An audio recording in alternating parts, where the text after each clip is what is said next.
자식이 부모님 가까이 오시라고 하면 참 고맙고 기쁘죠. 손주도 자주 볼 수 있고 자식 집에 뭐 필요한 거 있으면 바로 갖다 주고 생각만 해도 설렙니다. 그런데 여러분, 그 기쁨이 한 달 만에 한숨으로 바뀌는 분들을 내가 너무 많이 봤습니다. 준비 없이 자식 집 근처로 이사 갔다가 무보수 가사 도우미가 되어서 돌아오시는 분들 정말 많습니다. 효도인 줄 알고 갔다가 원수되어 나오는 경우도 있어요.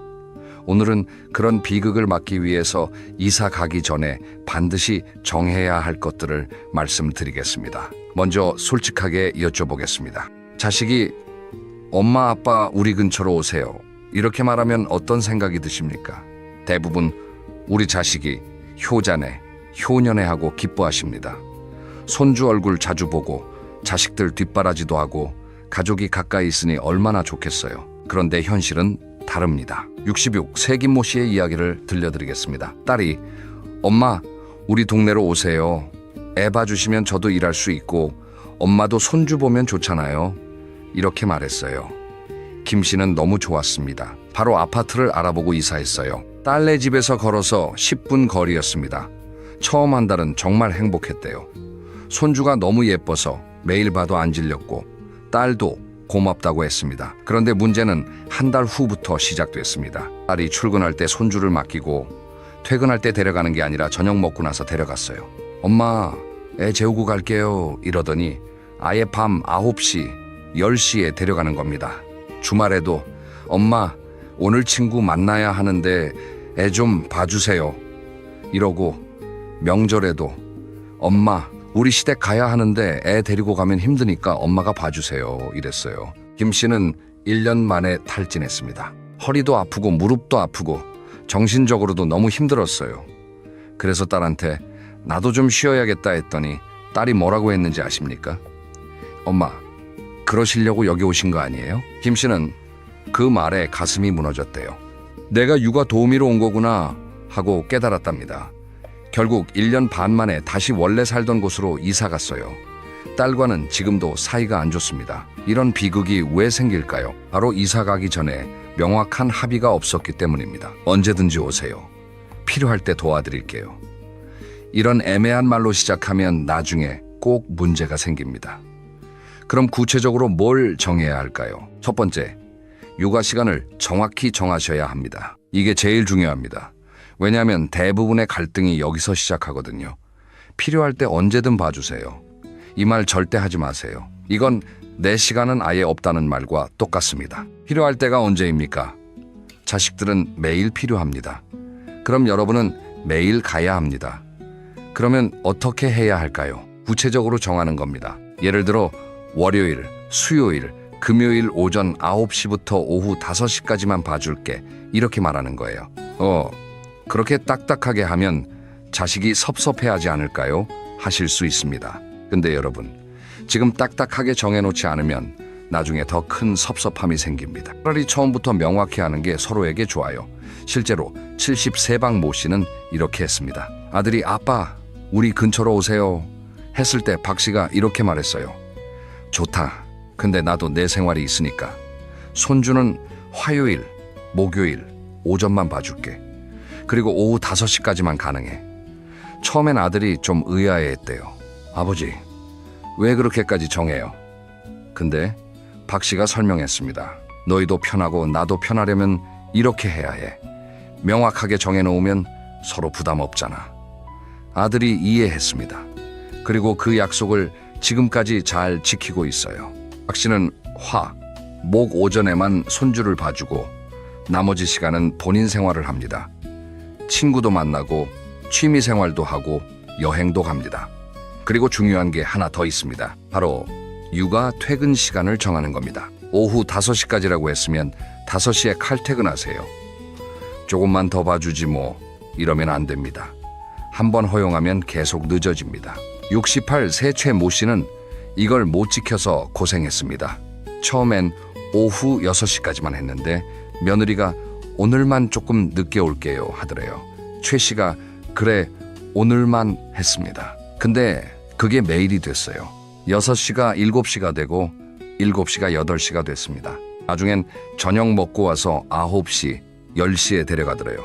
최 씨가 이건 좀 힘들다 했더니 며느리가 처음엔 괜찮다고 하셨잖아요.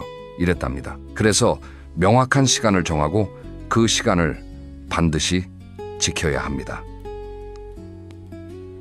죄책감 가질 필요 없어요. 여러분도 여러분 인생이 있습니다. 손주 예쁘다고 해서 여러분 인생을 다 바칠 필요는 없어요. 예외 상황은 어떻게 할까요? 물론 긴급 상황은 있을 수 있습니다. 자식이 갑자기 아프다든지 정말 급한 일이 생겼다든지 그럴 땐 도와줘야죠. 근데 이것도 기준을 정해야 합니다. 긴급 상황은 이런 경우다. 이렇게 미리 정하는 거예요. 예를 들어 병원 가야 하는 경우, 회사에 정말 중요한 일이 있는 경우, 이런 식으로요. 그리고 이런 긴급 상황은 한 달에 한두 번 정도만 허용하는 겁니다. 실전 대화 예시를 드리겠습니다. 자식이 엄마, 손주 좀 봐주세요 하면 이렇게 말하세요. 그래, 봐줄게. 근데 엄마도 내 일정이 있으니까 월, 수, 금, 오전만 가능해. 오후 5시까지만 봐줄 수 있어. 자식이 그럼 화, 목은요 하면 화, 목은 엄마가 친구 만나고 운동하는 날이야. 그 시간은 양해해줘. 이렇게 말하세요. 자식이 주말은요 하면 주말은 엄마 아빠 쉬는 날이야. 특별한 경우 아니면 주말은 어려워. 이렇게 하세요. 처음엔 자식이 좀 의아해할 수 있습니다. 근데 괜찮아요. 이게 장기적으로 관계를 좋게 만듭니다. 명확하게 정해놓으면 서로 서운할 일이 없어요. 두 번째로 정해야 할 건 출입 규칙입니다. 이것도 정말 중요합니다. 많은 분들이 자식한테 집 비밀번호를 알려주시는데 이게 양날의 검입니다. 비밀번호를 알려주면 편리하죠. 급할 때 바로 들어올 수 있고. 근데 문제는 무단 출입입니다. 연락도 없이 갑자기 문 열고 들어오는 거예요. 70이 세정모 씨 이야기입니다. 아들한테 비밀번호를 알려줬어요. 아들이 급할 때 쓸게요 했거든요. 근데 아들 며느리가 그 비밀번호를 마음대로 사용했습니다. 어느 날 정 씨가 집에서 낮잠을 자고 있는데 갑자기 문이 열리더래요. 깜짝 놀라서 일어났더니 며느리가 들어와 있었어요. 어머니, 김치 좀 가져가려고요? 이러는 겁니다. 정 씨는 기분이 이상했어요. 전화 한 통 하지 그랬어. 했더니 며느리가 어차피 비밀번호 아는데 뭐 이러더래요.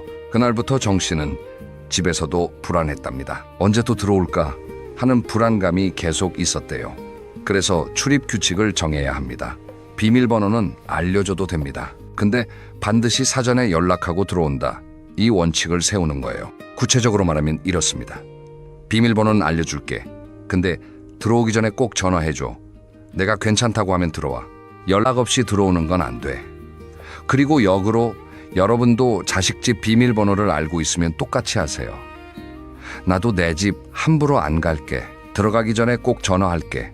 이렇게 하는 겁니다. 이게 서로를 존중하는 겁니다. 아무리 가족이어도 프라이버시는 있어야 해요. 물리적으로 가까이 산다고 해서 심리적으로까지 밀착할 필요는 없습니다. 적당한 담장이 꽃을 피운다. 이 말 아시죠? 자식과 부모 사이에도 이 담장이 필요합니다.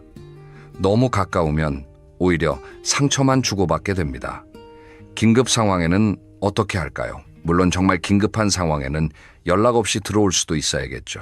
예를 들어 부모님이 전화를 안 받는데 걱정돼서 확인하러 온다든지. 근데 이것도 긴급 상황의 기준을 정하세요. 전화를 3번 이상 했는데 안 받으면 병원에 가셨다고 하셨는데 연락이 안 되면 이런 식으로요. 실전 대화 예시를 드리겠습니다. 얘들아, 비밀번호는 알려줄게. 근데 엄마 아빠도 프라이버시가 있잖아. 들어오기 전에 꼭 전화해줘. 우리도 너희 집 그렇게 할게. 자식이 그럼 급할 때는요 하면 급한 게 뭔데? 김치 가져가는 게 급한 일이야? 그건 미리 말하면 되잖아. 정말 긴급한 상황. 예를 들어 우리가 전화를 계속 안 받는다든지 그럴 때만 그래. 자식이 너무 딱딱한 거 아니에요? 하면 딱딱한 게 아니라 서로 존중하는 거야. 이게 장기적으로 우리 관계를 좋게 만들어. 3번째로 정해야 할 건 식사 규칙입니다. 이것도 정말 중요한데 많이 놓치십니다. 같이 밥 먹는 게 뭐가 문제야? 하실 수 있는데 매일 같이 먹으면 큰 문제가 됩니다. 68세 이모 씨 사례입니다. 딸이 엄마, 저녁은 같이 먹어요 했어요. 이 씨는 좋았습니다. 가족이 모여서 밥 먹는 게 얼마나 좋아요. 그래서 매일 저녁을 딸네 집에서 먹었습니다. 처음엔 딸이 해주더니 점점 이 씨가 하게 됐어요. 엄마, 오늘 저 야근인데 저녁 좀 해주실 수 있어요? 이러더니 나중엔 아예 엄마가 해주시면 안 돼요? 이렇게 됐습니다. 이 씨는 매일 장을 보고 요리를 하고 설거지까지 했어요. 집에 가면 밤 9시, 10시였습니다. 1년을 그렇게 살았더니 완전히 탈진했어요. 그래서 어느 날 나도 좀 쉬고 싶다.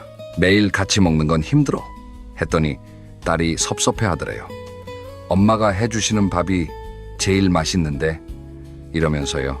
이 씨는 그때 깨달았습니다. 아, 내가 식당 아줌마가 됐구나 하고요. 결국 일주일에 한 번만 같이 먹자고 선을 그었습니다. 딸이 처음엔 불만이었지만 지금은 이해합니다. 그래서 식사 빈도를 정해야 합니다. 매일 같이 먹는 건 부모에게도 부담이고 사실 자식에게도 부담입니다. 일주일에 한두 번 정도가 적당합니다. 그리고 돌아가며 초대하세요. 이번 주는 부모가 자식을 초대하고 다음 주는 자식이 부모를 초대하고 이렇게 하면 한쪽만 부담스럽지 않습니다. 각자 먹는 날도 필요합니다. 여러분도 여러분끼리 먹고 싶을 때가 있고 자식들도 그럴 때가 있어요. 이게 건강한 겁니다. 반찬 문제는 어떻게 할까요? 많은 분들이 반찬 셔틀이 되십니다. 자식이 엄마 김치 좀 갖다 주세요. 엄마 된장찌개 좀 끓여주세요. 이러면 다 해주시거든요. 가끔은 괜찮습니다. 근데 매번 요구하면 안 돼요. 가끔 해줄게. 근데 매번은 힘들어. 너희도 해먹어. 이렇게 말할 수 있어야 합니다. 실전 대화 예시입니다. 얘들아, 저녁은 일주일에 한 번만 같이 먹자. 매일 먹으면 엄마도 힘들고 너희도 부담스럽잖아. 이번 주는 엄마가 초대할게. 다음 주는 너희가 해줘. 자식이 그럼 나머지 날은요? 하면 각자 알아서 먹는 거지. 엄마 아빠도 엄마 아빠끼리 먹고 싶을 때가 있어. 너희도 그렇잖아. 자식이 반찬은요? 하면 가끔 해줄게. 근데 매번은 안 돼. 엄마도 나이 들어서 매일 요리하는 게 힘들어. 이해해줘. 네 번째로 정해야 할 건 경제적인 부분입니다. 이게 제일 민감한데 꼭 정해야 합니다. 왜냐하면 돈 문제는 나중에 꼭 갈등이 되거든요. 가족끼리 돈 얘기를 해? 하실 수 있는데 바로 그 생각 때문에 나중에 억울해집니다. 명확하게 정하는 게 서로를 위한 겁니다. 70세 한 모씨 이야기입니다. 손주를 일주일에 5딜 봐줬어요. 아침 9시부터 저녁 6시까지요. 거의 풀타임으로 봐준 겁니다. 한 씨는 돈 얘기를 안 했어요. 내 손주인데 뭘 이렇게 생각했거든요. 근데 1년쯤 지나니까 마음에 뭔가 걸리더래요. 나는 이렇게 힘들게 봐주는데 애들은 당연하게 생각하는 것 같아. 그리고 계산을 해봤어요. 만약 베이비시터를 쓰면 한 달에 200만 원은 나간다는 걸 알았습니다. 내가 1년 동안 2,400만 원어치를 공짜로 해준 거네 하고 생각하니까 억울하더래요. 그래서 아들한테 조심스럽게 말했습니다. 얘야, 엄마가 손주 봐주는 거 좋은데 그래도 수고비를 좀 줬으면 좋겠어. 엄마도 생활비가 들어가거든. 아들이 깜짝 놀랐어요. 엄마, 돈 바라고 봐주신 거예요? 한 씨는 그 말에 가슴이 무너졌습니다. 결국 그 후로 관계가 안 좋아졌어요. 이런 비극을 막으려면 처음부터 명확히 해야 합니다. 손주 봐주는 건 좋은데 이건 분명히 노동이야. 적정한 수고비를 주는 게 맞아. 얼마가 적당할까요? 이건 상황마다 다릅니다. 풀타임으로 봐주면 한 달에 50만 원에서 100만 원 정도가 적당합니다. 일주일에 2, 3일 정도면 2, 30만 원 정도요. 그 정도 받으면 되나? 하실 수 있는데 이게 중요한 게 아니에요. 금액보다 중요한 건 당연하지 않다는 걸 자식이 아는 겁니다. 돈을 주면 자식도 엄마가 해주시는 게 당연한 게 아니구나 라고 생각합니다. 받을 건지 안 받을 건지는 여러분이 정하세요. 어떤 분은 나는 돈 안 받아도 돼. 그냥 고맙다는 말만 들어도 돼. 하실 수 있어요. 그것도 괜찮습니다. 근데 그 경우에도 명확히 하세요. 엄마는 돈은 안 받을게. 근데 이게 당연한 건 아니야. 엄마가 너희를 도와주는 거야. 반찬값이나 장보기 비용은 어떻게 할까요? 이것도 명확히 하세요. 여러분이 자식들 밥을 해주거나 반찬을 해준다면 재료비는 자식이 내는 게 맞습니다. 엄마가 반찬해 주실 때 재료비는 우리가 드릴게요. 이렇게 하는 거예요. 여러분, 돈으로 재료 사서 요리해서 갖다 주면 안 됩니다. 그럼 여러분만 손해예요. 외식할 때도 마찬가지입니다. 돌아가며 내세요. 이번엔 부모가 내고 다음엔 자식이 내고, 매번 부모가 내거나 매번 자식이 내면 한쪽이 부담스럽습니다. 실전 대화 예시입니다. 얘들아, 엄마가 손주 봐주는 건 좋은데 이것도 노동이야. 한 달에 50만 원만 수고비로 줘. 많은 돈 아니잖아. 베이비시터 쓰면 200만 원 나가는데. 자식이 엄마, 돈 때문에 봐주시는 거예요? 하면 그게 아니라 당연하게 생각하지 말라는 거야. 엄마가 해주는 게 얼마나 고마운 건지 알았으면 좋겠어. 자식이 알겠어요 하면 그리고 반찬 해줄 때 재료비는 너희가 줘. 엄마 돈으로 사서 해주는 건 좀 그래. 이해하지? 5번째로 정해야 할 건 거절하는 방법입니다. 아무리 규칙을 정해놨어도 자식이 무리한 부탁을 할 때가 있어요. 그럴 때 거절할 수 있어야 합니다. 많은 분들이 거절을 못 하십니다. 미안해서 어떻게 거절해? 섭섭할까봐. 나쁜 부모 같아서. 이런 생각 때문이에요. 근데 거절 못하면 여러분이 무너집니다. 거절은 나쁜 게 아닙니다. 오히려 필요한 겁니다. 부드럽게 거절하는 법을 배우셔야 해요. 예를 들어 자식이 갑자기 엄마, 오늘 애 좀 봐주세요 했는데 여러분이 다른 약속이 있다면 이렇게 말하세요. 미안한데 오늘은 안 돼. 엄마 친구 만나기로 했어. 다음엔 미리 말해줘. 자식이 그럼 친구 약속 취소하시면 안 돼요? 하면 안 돼. 엄마도 엄마 생활이 있어.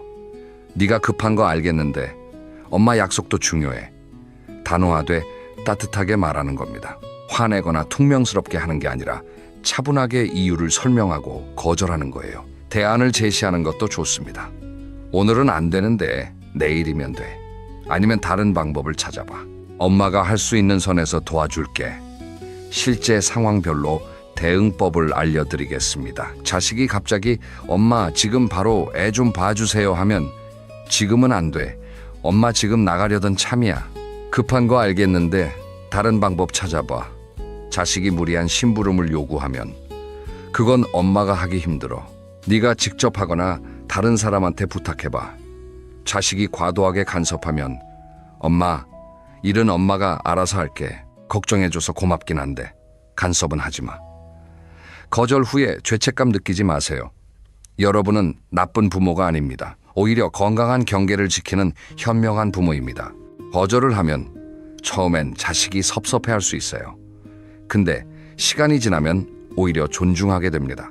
70이 새 조모 씨는 거절을 배운 후에 오히려 아들과 관계가 좋아졌대요. 예전엔 뭐든 다 들어줬는데 속으로 억울했거든요. 근데 이제는 안 되는 건 안 된다고 하니까 아들도 함부로 부탁 안 하고 부탁할 때도 조심스럽게 한답니다. 그럼 이미 이사를 간 경우는 어떻게 할까요? 나는 이미 자식 집 근처로 왔는데 아무것도 안 정했어. 지금 너무 힘들어 하시는 분들 계시죠? 걱정하지 마세요. 지금이라도 늦지 않았습니다. 재협상이 가능합니다. 용기를 내서 자식한테 얘기하세요. 얘들아, 엄마 아빠가 너희 도와주려고 여기 왔는데 생각보다 힘들어. 우리 규칙을 좀 정했으면 좋겠어. 이렇게 시작하세요. 자식이 왜요? 지금까지 잘했잖아요. 하면 겉으로는 괜찮아 보여도 속으로는 힘들었어. 이렇게 계속 살면 엄마 아빠 건강 나빠질 것 같아. 그러면 너희한테도 안 좋잖아. 자식이 그럼 어떻게 하고 싶으세요? 하면 아까 말씀드린 5가지를 얘기하세요. 육아 시간, 출입 규칙, 식사 빈도, 경제적 합의, 거절할 권리. 처음엔 자식이 불만일 수 있습니다. 지금까지는 괜찮았는데 갑자기 왜 이래요? 할 수도 있어요. 근데 포기하지 마세요.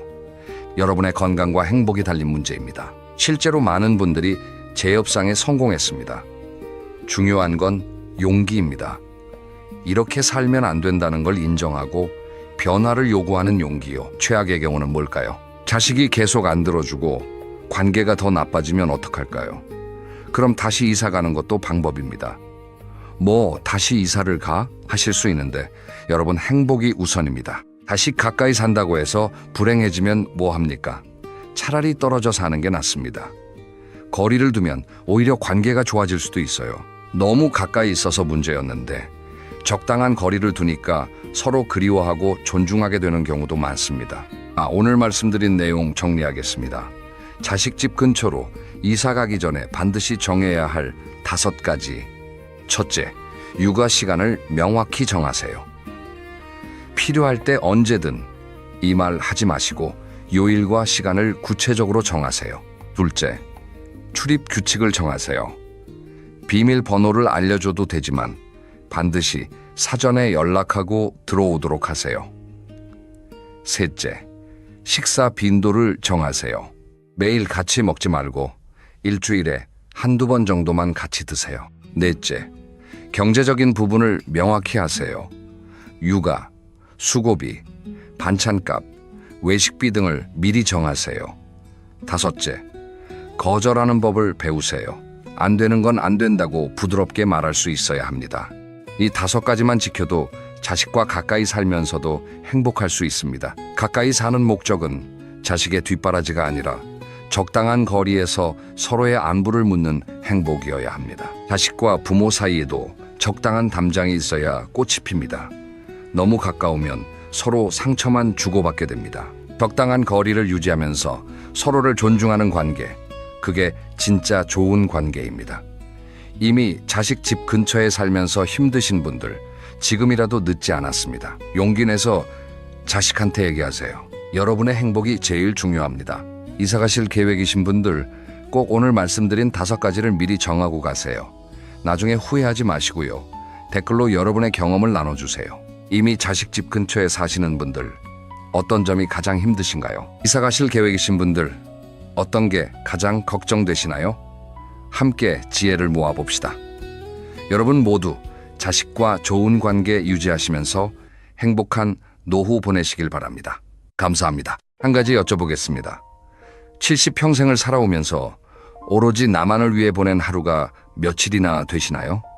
아마 손가락으로 꼽기도 어려우실 겁니다. 젊을 때는 부모님을 위해 살았고, 결혼하고 나서는 배우자와 아이들을 위해 살았고, 은퇴하고 나서는 손주들 뒷바라지를 하며 살아왔습니다. 돌이켜보면 참 열심히 살았습니다. 그런데 이상합니다. 이렇게 열심히 살았는데 왜 마음 한구석이 텅 비어 있는 걸까요? 어느 날 한 분이 이런 이야기를 해주셨습니다.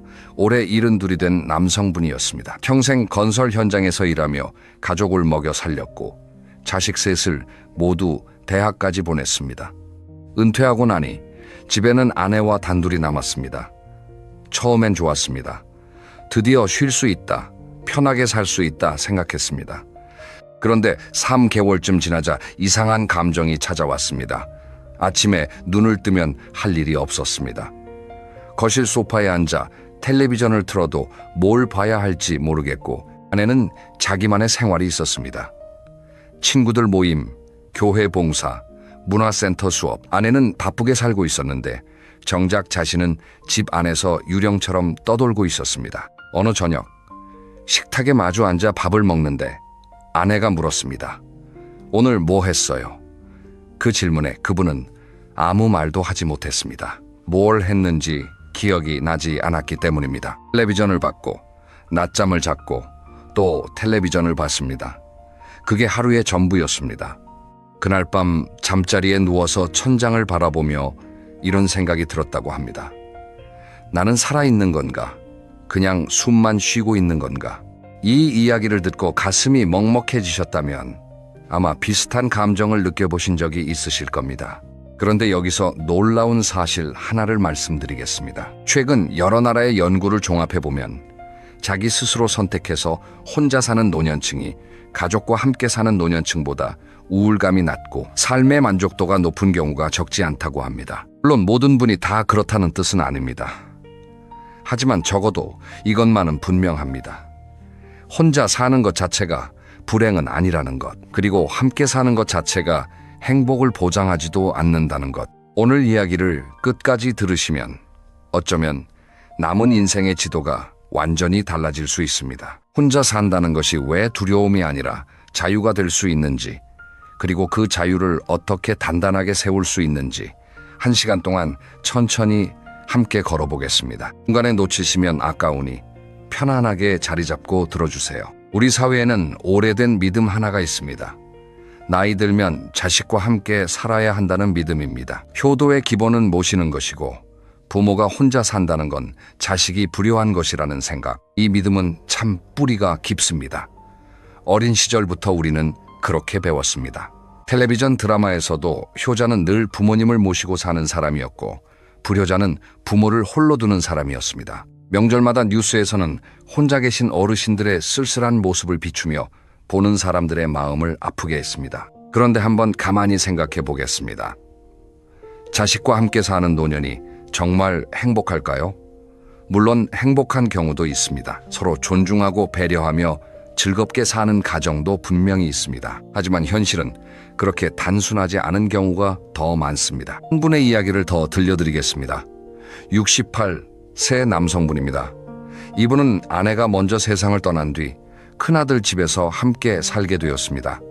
아들 부부는 맞벌이였고 초등학생 손녀가 한 명 있었습니다. 처음엔 손녀가 좋아서 매일이 즐거웠습니다. 학교에서 돌아오면 간식을 챙겨주고 숙제도 봐주고 공원에도 함께 갔습니다. 그런데 시간이 지나면서 미묘한 변화가 생겼습니다.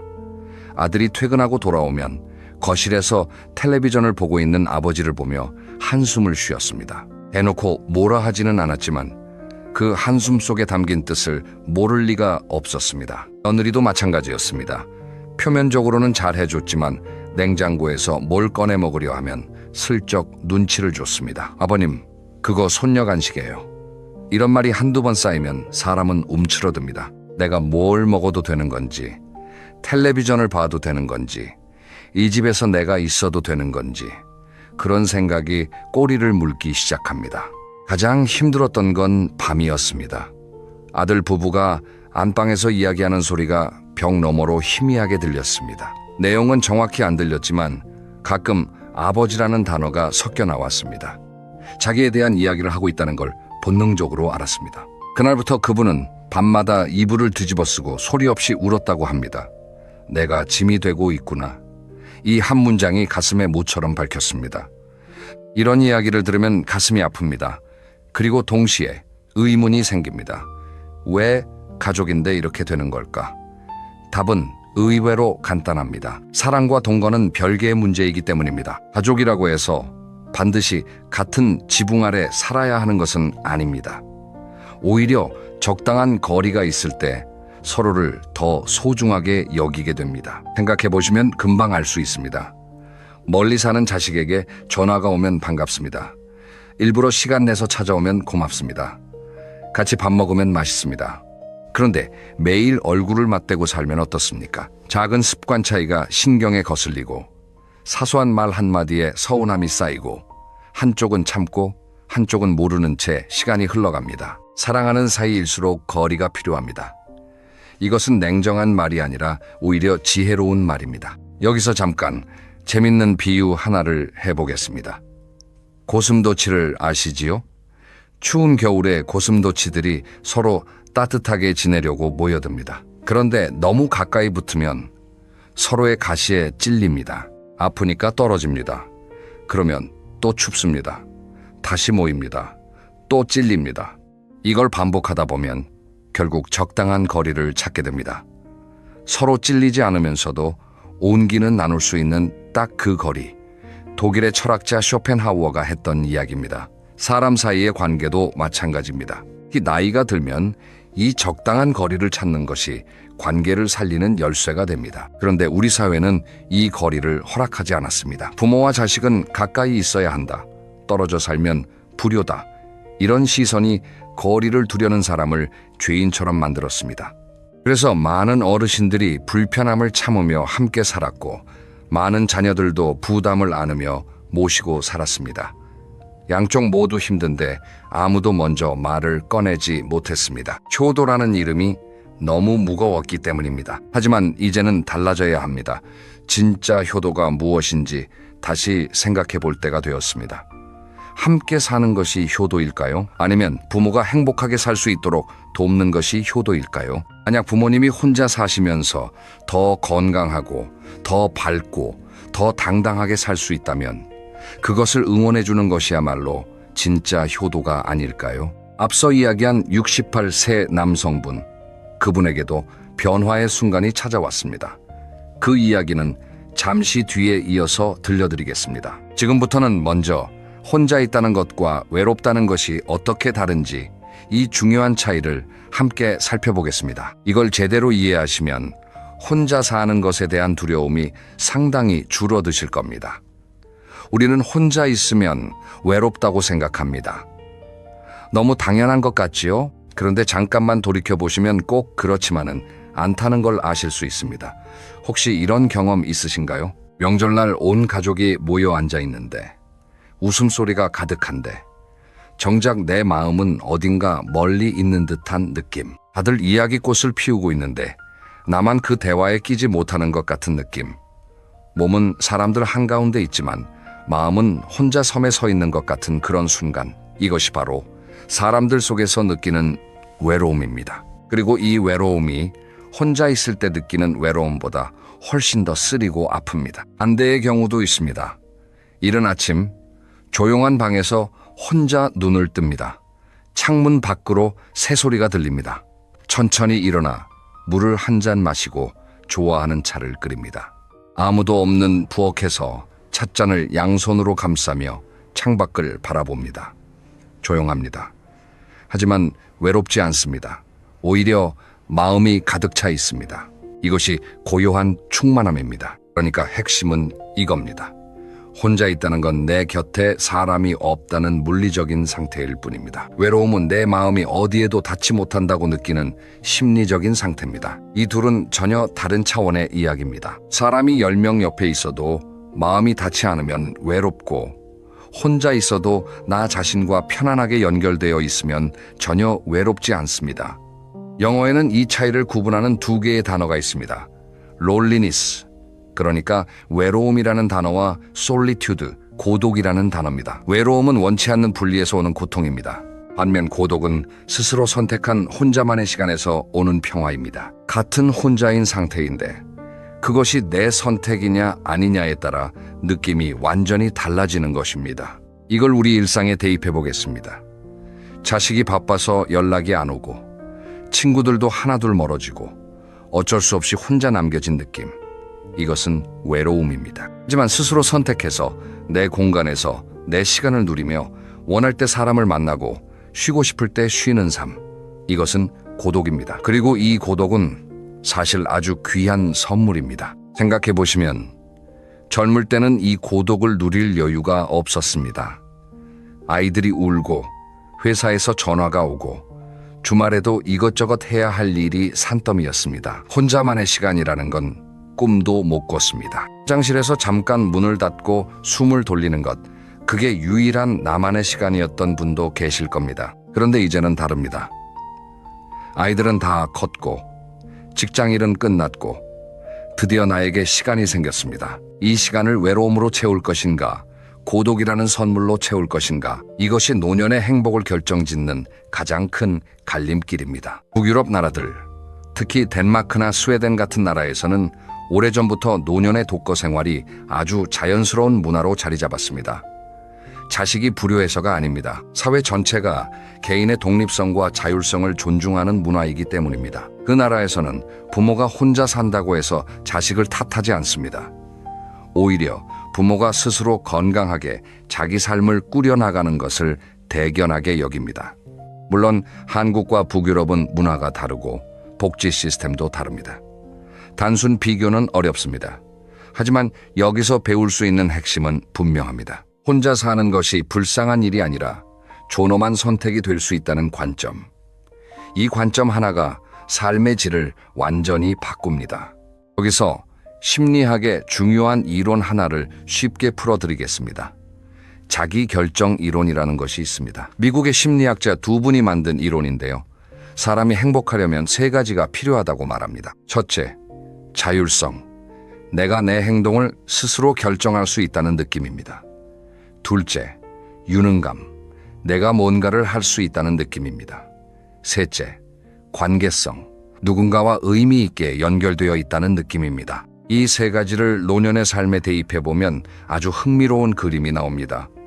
가족과 함께 살면서 모든 결정이 자녀에게 넘어가면 자율성이 사라집니다.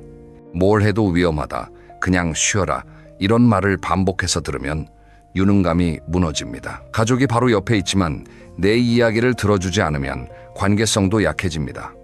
세 가지가 모두 무너지는 겁니다. 반면에 혼자 살면서 내 하루를 내가 계획하고 직접 밥을 하고 청소를 하고 원하는 사람을 골라서 만나면 이 세 가지가 모두 살아납니다. 자율성, 유능감, 관계성. 이것이 왜 혼자 사는 어르신 중에 행복한 분들이 많은지를 설명해주는 과학적 근거입니다. 자, 이제 아까 이야기하다 멈춘 그분의 이야기로 돌아가겠습니다.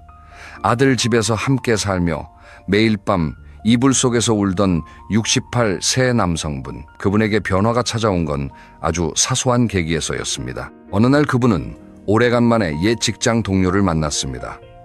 동료는 5년 전에 아내와 사별하고 혼자 살고 있었습니다. 만나기 전에는 걱정했습니다. 얼마나 힘들게 살고 있을까? 많이 초췌해졌겠지. 그런데 만난 동료의 얼굴이 뜻밖이었습니다. 피부도 좋아 보이고 눈에 생기가 있었습니다. 점심을 먹으며 동료가 자기 하루 이야기를 해주었습니다. 아침에 일어나면 가볍게 체조를 합니다. 그 다음 동네 시장에 가서 그날 먹을 재료를 삽니다. 점심은 직접 해먹고 오후에는 구청에서 운영하는 사진 교실에 갑니다. 카메라를 배운 지 2년쯤 됐는데 요즘은 동네 풍경 찍는 재미에 푹 빠져 있다고 했습니다. 저녁에는 산책을 하고 집에 돌아와 그날 찍은 사진을 정리하면서 하루를 마무리합니다. 이야기를 듣는 내내 그분의 머릿속은 복잡해졌습니다.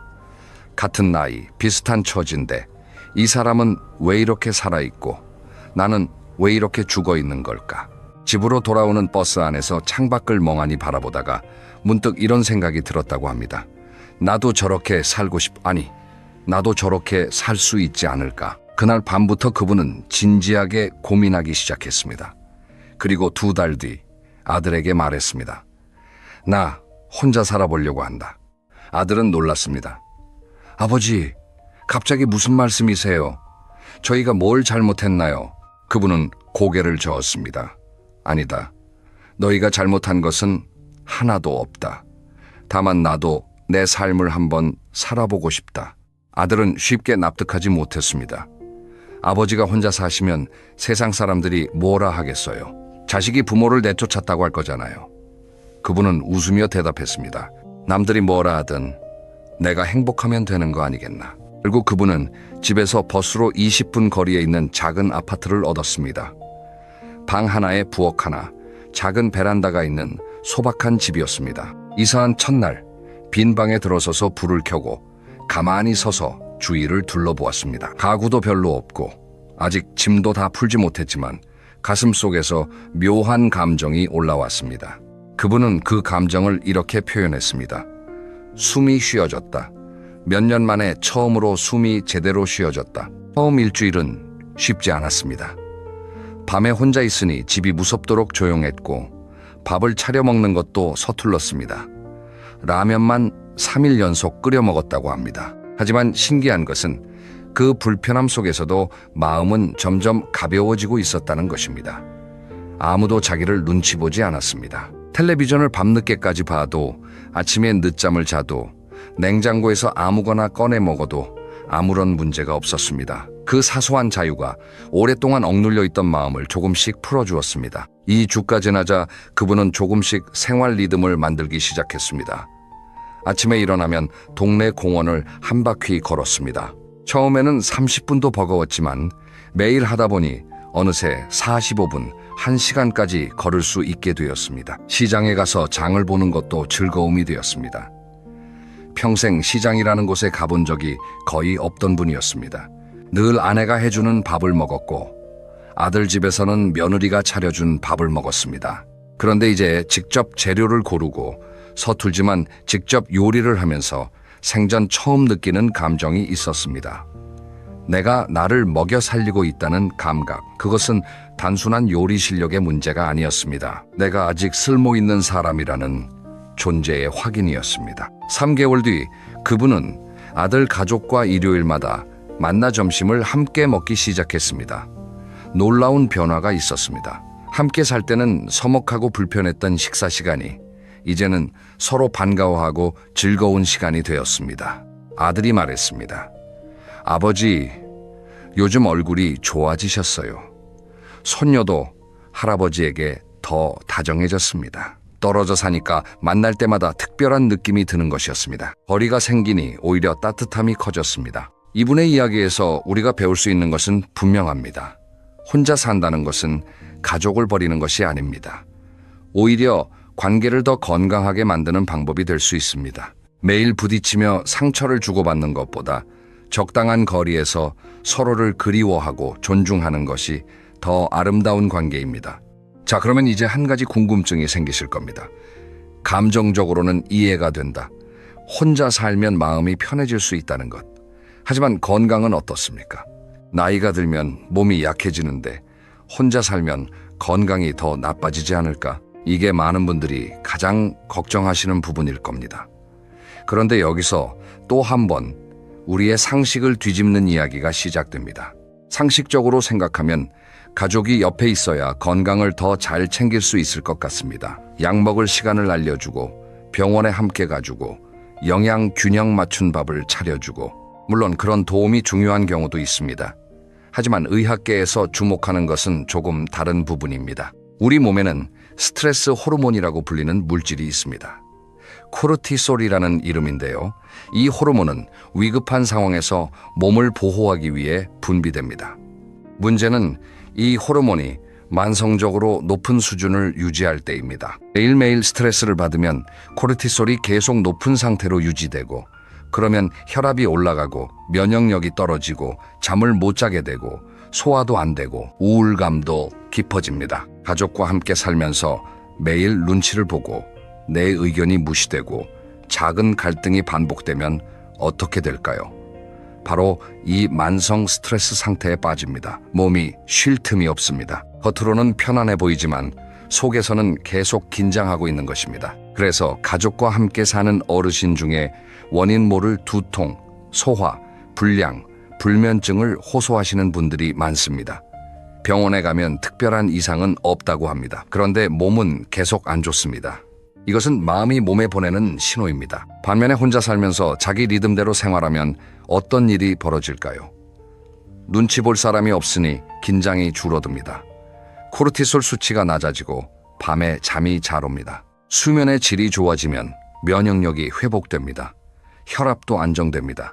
이것이 왜 혼자 사는 어르신 중에 건강 상태가 좋은 분들이 많은지를 설명해주는 과학적 원리입니다. 그리고 또 하나 중요한 것이 있습니다. 혼자 살면 몸을 쓸 수밖에 없습니다. 아침에 일어나서 이불을 개야 하고 밥을 지어야 하고 설거지를 해야 하고 빨래를 해야 하고 장을 보러 나가야 합니다. 이런 일상적인 활동들이 사실은 아주 훌륭한 운동입니다. 앉았다 일어서고 걷고 팔을 들고 물건을 나르고 이 모든 동작이 근력을 유지하고 관절을 움직이고 심폐기능을 활성화시킵니다. 가족과 함께 살면 이런 일들을 다른 사람이 해줍니다. 밥은 차려지고 청소는 누군가 하고 장은 아들이나 며느리가 봐옵니다. 편하지요. 하지만 이 편안함에는 대가가 있습니다. 몸을 안 쓰니까 근육이 빠집니다. 근육이 빠지면 넘어지기 쉬워집니다. 넘어지면 뼈가 부러지고 뼈가 부러지면 오래 누워 있어야 하고 오래 누워 있으면 몸이 더 약해지는 악순환에 빠집니다. 노년기에 가장 위험한 것 중 하나가 바로 이 낙상인데 근력을 유지하는 것이 낙상을 예방하는 가장 좋은 방법입니다. 그리고 혼자 살면서 직접 생활하는 것 자체가 자연스러운 근력 운동이 됩니다. 일본에는 오키나와라는 섬이 있습니다. 세계적으로 유명한 장수 마을입니다. 이 마을의 어르신들이 오래 사는 비결이 뭔지 아시나요? 거창한 것이 아닙니다. 매일 텃밭을 가꾸고 시장에 나가 이웃과 이야기하고 직접 요리를 해 먹습니다. 80세가 넘어서도 호미를 들고 밭에 나갑니다. 아이고 힘들다 하면서도 흙을 만지고 채소를 돌보는 그 활동이 몸을 건강하게 유지시키고 뇌를 깨어있게 만듭니다. 뇌 이야기가 나왔으니 치매에 대해서도 말씀드려야 합니다. 많은 분들이 나이 들면 치매가 오는 거 아니냐고 걱정하십니다. 물론 나이가 들수록 치매 위험이 높아지는 것은 사실입니다. 하지만 치매는 나이만의 문제가 아닙니다. 뇌를 얼마나 쓰느냐가 매우 중요합니다. 혼자 살면 뇌를 쉴 새 없이 써야 합니다. 오늘 뭘 먹을지 계획을 세워야 하고, 장보기 목록을 기억해야 하고, 약 먹는 시간을 챙겨야 하고, 가스불을 껐는지 확인해야 하고, 공과금 내는 나를 잊지 않아야 합니다. 이런 일상적인 계획과 실행, 기억의 반복이 뇌의 여러 영역을 골고루 자극합니다. 마치 매일 퍼즐을 푸는 것과 같습니다. 반면에 모든 것이 준비되어 있는 환경에서는 뇌가 할 일이 줄어듭니다. 밥때가 되면 밥이 나오고, 약은 누군가 가져다 주고, 돈 관리는 자녀가 합니다. 편하지만 뇌 입장에서는 자극이 줄어드는 것입니다. 뇌는 근육과 비슷해서 쓰면 쓸수록 강해지고 안 쓰면 쇠퇴합니다. 그래서 적당한 자극이 있는 환경이 치매 예방에 도움이 됩니다. 걷기 운동의 효과도 빼놓을 수 없습니다. 하루 30분 걷기. 이것은 정말 많은 전문가들이 노년기 최고의 건강 습관으로 추천하는 것입니다. 걸으면 심장이 건강해지고 혈당 조절이 되고 뼈가 튼튼해지고 관절이 유연해집니다. 그런데 그것만이 아닙니다. 걸을 때 뇌에서는 행복 호르몬이라 불리는 세로토닌과 엔도르핀이라는 물질이 분비됩니다. 이 물질들이 기분을 좋게 만들고 우울감을 줄여주고 수면의 질을 높여줍니다. 그래서 우울증 예방에도 걷기가 효과적이라는 연구 결과가 많습니다. 혼자 사는 분들 중에 매일 산책을 습관으로 가지고 계신 분들이 있습니다. 이분들의 건강 상태가 유독 좋은 것은 우연이 아닙니다. 앞서 이야기한 그 68세 남성분도 혼자 살기 시작한 뒤 매일 공원을 걸었고 6개월 뒤 건강검진에서 혈압이 정상으로 돌아왔다고 합니다. 의사가 놀랐습니다. 약을 바꾼 것도 아닌데 생활이 바뀌니 몸이 달라진 것입니다. 정리하면 이렇습니다. 혼자 살면 위험하다는 것은 반은 맞고 반은 틀립니다. 아무 준비 없이 사회적 연결도 없이 그저 방치되는 독거 생활은 분명 위험합니다. 하지만 스스로 선택하고 자기 생활을 관리하고 적절한 사회적 관계를 유지하는 독거 생활은 오히려 건강에 이로울 수 있습니다. 핵심은 혼자 사느냐 같이 사느냐가 아니라 내가 내 삶의 주인으로 살고 있느냐입니다. 자, 여기까지 들으시면서 혹시 이런 생각이 드셨을 수 있습니다. 이야기는 좋은데 실제로 혼자 살려면 구체적으로 어떻게 해야 하지? 막연한 용기만으로는 안 되잖아. 맞습니다. 그래서 지금부터는 아주 현실적인 이야기를 하겠습니다. 실제로 혼자 살면서 행복하게 지내시는 분들이 공통으로 실천하는 5가지 기둥에 대해 하나하나 짚어보겠습니다. 이 5가지를 기억하시면 혼자 사는 삶이 훨씬 단단해집니다. 첫째, 관계를 끊지 말고 골라서 맺는 것입니다.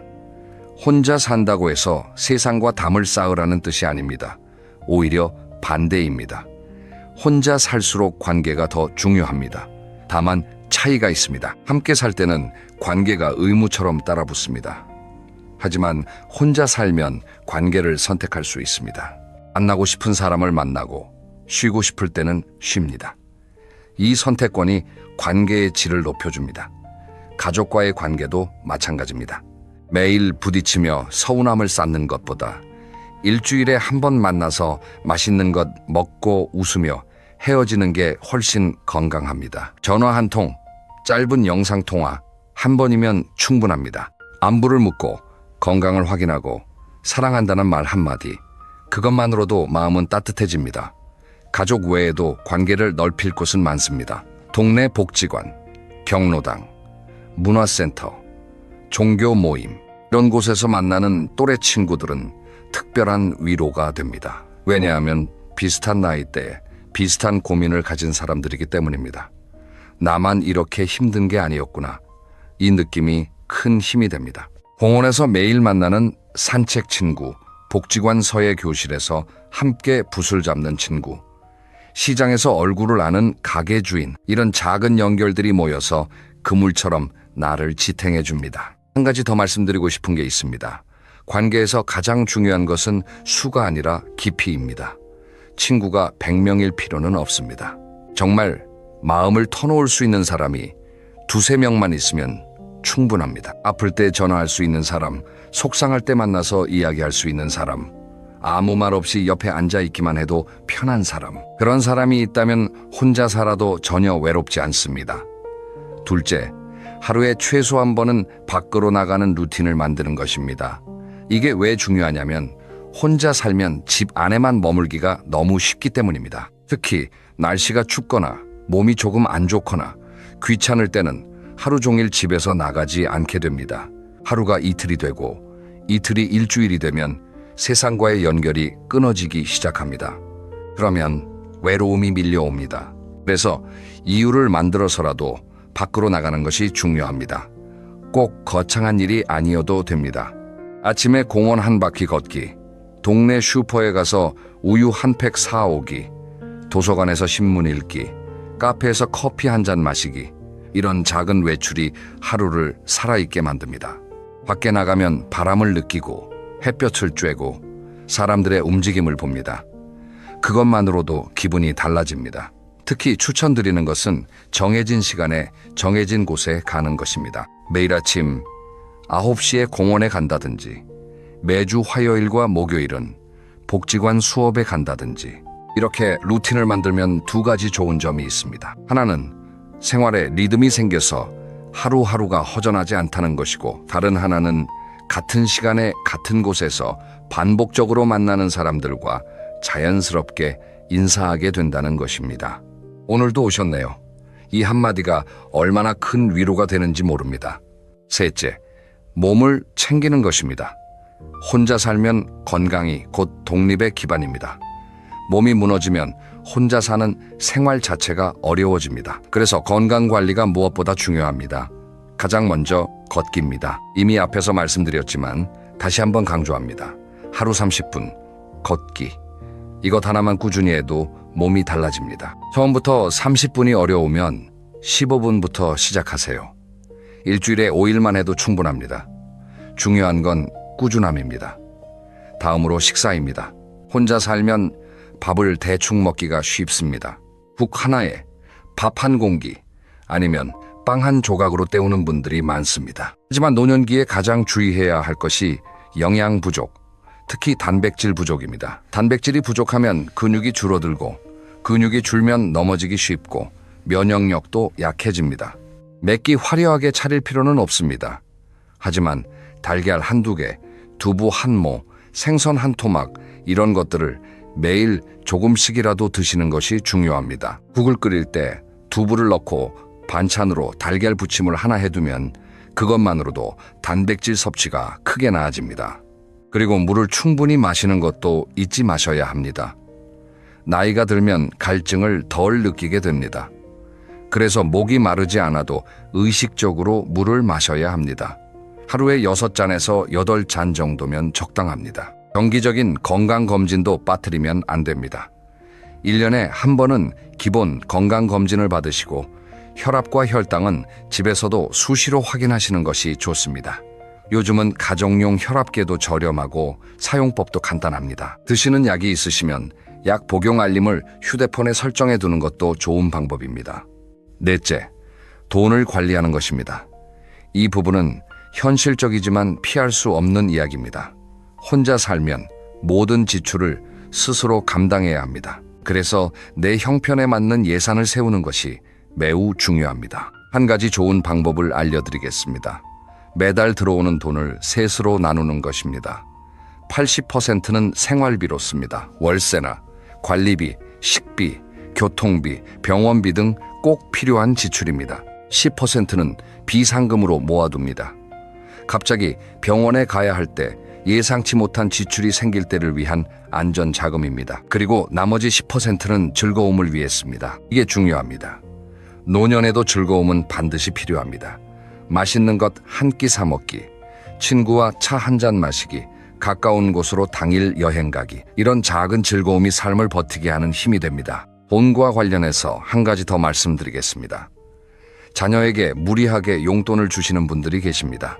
손주 학원비를 보태주거나 명절마다 큰 돈을 쥐어주거나 마음은 이해합니다. 하지만 내 노후가 불안한데 남에게 베풀 수는 없습니다. 자녀에게 줄 수 있는 최고의 선물은 돈이 아니라 건강하고 독립적인 부모의 모습입니다. 내가 스스로 잘 살고 있는 것, 그것만으로도 자녀에게 큰 안심을 주는 것입니다. 다섯째, 안전망을 만드는 것입니다. 혼자 살 때 가장 큰 걱정은 응급 상황입니다. 밤에 갑자기 가슴이 아프면 어떡하지? 넘어져서 움직이지 못하면 누가 알아줄까? 이런 두려움은 당연합니다. 그래서 준비가 필요합니다. 먼저 휴대폰에 긴급 연락처를 등록해 두세요. 119는 기본이고 가장 가까운 자녀나 친척 그리고 이웃 중 믿을 수 있는 한 분의 번호를 즐겨찾기에 넣어두세요. 스마트폰이 어려우신 분은 큰 글씨로 연락처를 적어서 냉장고나 현관문 옆에 붙여두는 것도 좋습니다. 복용하시는 약 목록도 정리해두세요. 약 이름, 용량, 복용 시간을 종이에 적어서 지갑에 넣어두시면 응급 상황에서 의료진이 큰 도움을 받습니다. 요즘은 지자체에서 노인 돌봄 서비스를 많이 운영하고 있습니다. 정기적으로 안부 전화를 해주고 필요하면 방문도 해줍니다. 응급 호출기기를 무료로 제공하는 것도 있습니다. 목에 거는 작은 기기인데 버튼 하나만 누르면 구급 서비스에 연결됩니다. 이런 서비스가 있다는 것을 알고 계시는 것만으로도 마음이 한결 놓입니다. 주민센터에 문의하시면 자세한 안내를 받으실 수 있습니다. 이웃과의 관계도 안전망이 됩니다. 옆집에 혼자 사시는 분이 계시다면 서로 아침마다 문자 한 통씩 주고받는 약속을 해보세요. 오늘도 건강하게 일어났어요. 이 한 줄이면 됩니다. 만약 문자가 안 오면 확인해 보는 것이지요. 이런 작은 약속이 서로를 지켜줍니다. 자, 여기까지가 혼자 살면서 단단하게 살기 위한 5가지 기둥이었습니다. 관계, 루틴, 건강, 돈, 안전. 이 5가지를 기억하시고 하나씩 실천해 나가시면 혼자 사는 삶이 두려움이 아니라 자유가 됩니다. 그런데 여기서 한 발 더 나아가 보겠습니다. 지금까지는 어떻게 살 것인가에 대한 이야기였습니다. 이제는 조금 더 깊은 이야기를 해보려 합니다. 어떻게 마무리할 것인가에 대한 이야기입니다. 조금 무거운 주제일 수 있지만 사실 이 이야기를 피하지 않는 것이야말로 남은 날들을 더 충만하게 만드는 비결입니다. 우리 사회에서는 죽음에 대한 이야기를 꺼리는 분위기가 있습니다. 나이 든 분 앞에서 그런 이야기를 하면 불길하다고 여기기도 합니다. 하지만 생각해보면 누구나 언젠가 이 세상을 떠나게 됩니다. 이것은 슬픈 일이 아니라 자연스러운 일입니다. 그리고 그 마지막을 어떻게 준비하느냐에 따라 지금 이 순간을 사는 태도가 달라집니다. 비유를 하나 해보겠습니다. 여행을 떠난다고 생각해보세요. 돌아오는 날이 정해져 있는 여행입니다. 만약 돌아오는 날짜를 모른다면 매일매일을 대충 보내게 됩니다. 하지만 돌아오는 날이 가까워지면 어떻습니까? 하루하루가 소중해집니다. 오늘 뭘 할까? 어디를 가볼까? 누구를 만날까? 모든 순간이 반짝입니다. 인생도 마찬가지입니다. 끝이 있다는 것을 인정할 때 지금이 더 빛나기 시작합니다. 그래서 요즘 많은 분들이 엔딩 노트라는 것을 쓰고 계십니다. 엔딩 노트란 내 인생의 마지막을 어떻게 맞이하고 싶은지 미리 적어두는 노트입니다. 거창한 것이 아닙니다. 내가 좋아하는 노래, 장래는 이렇게 해주었으면 좋겠다는 바람, 가족에게 남기고 싶은 말, 감사했던 사람들의 이름, 이런 것들을 천천히 적어나가는 것입니다. 이것을 쓰는 과정 자체가 치유가 됩니다. 왜냐하면 내 인생을 돌아보게 되기 때문입니다. 참 힘들기도 했지만 감사한 일도 많았구나. 실수도 했지만 최선을 다했구나. 그런 생각들이 마음을 정리해 줍니다. 사전 연명 의료 의향서라는 것도 알아두시면 좋습니다. 이것은 내가 의식이 없는 상태에서 무의미한 연명 치료를 받지 않겠다는 의사를 미리 문서로 남겨두는 것입니다. 어렵게 들릴 수 있지만 간단히 말하면 나의 마지막을 내가 결정하겠다는 뜻입니다. 가까운 보건소나 의료기관에서 신청할 수 있고 절차도 어렵지 않습니다. 이런 준비를 하면 이상한 일이 벌어집니다. 죽음을 준비하니까 오히려 삶이 더 선명해집니다. 남은 시간이 유한하다는 것을 알게 되면 오늘 하루를 허투루 보내기가 싫어집니다. 아침 햇살이 더 따뜻하게 느껴지고 차 한 잔의 향기가 더 깊게 느껴지고 산책길에 피어있는 작은 꽃이 눈에 들어옵니다. 이전에는 보이지 않던 것들이 보이기 시작합니다.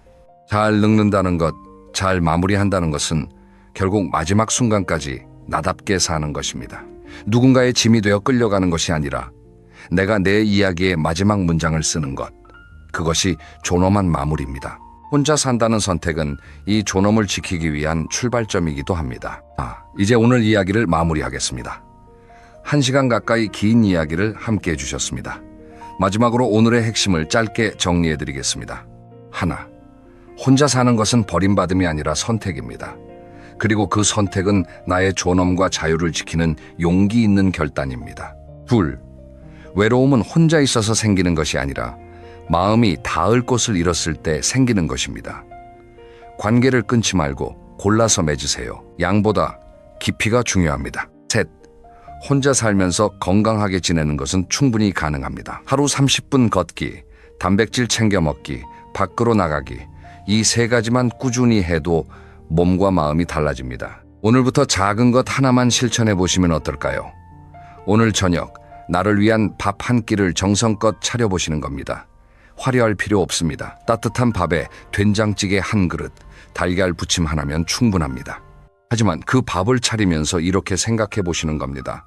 이 밥은 내가 나를 위해 차린 밥이다. 내가 나를 사랑하는 방식이다. 사소해 보이지만 이 작은 행동이 변화의 시작입니다. 내일은 아침에 공원을 한 바퀴 걸어보세요. 모레는 오래된 친구에게 전화를 한 통 해보세요. 이런 작은 선택들이 모여서 남은 인생의 풍경을 완전히 바꿔놓습니다. 마지막으로 여러분께 꼭 드리고 싶은 말이 있습니다. 나이가 들었다고 해서 행복을 양보하실 필요 없습니다. 평생 남을 위해 사셨다면 이제는 나를 위해 사셔도 됩니다. 혼자 있는 시간은 외로운 시간이 아니라 온전한 나를 만나는 시간입니다. 여러분의 남은 날들은 쓸쓸한 날들이 아니라 당당한 날들이어야 합니다. 삶의 주인은 처음부터 끝까지 나 자신입니다. 그리고 여러분은 충분히 행복할 자격이 있습니다. 오늘 이야기가 여러분 마음에 작은 온기가 되었길 바랍니다. 다음 이야기에서는 노년에 진짜 좋은 관계를 맺는 법, 사람 사이의 적당한 거리에 대해 더 깊이 이야기해 보겠습니다. 끝까지 들어주셔서 진심으로 감사합니다. 편안한 하루 보내세요.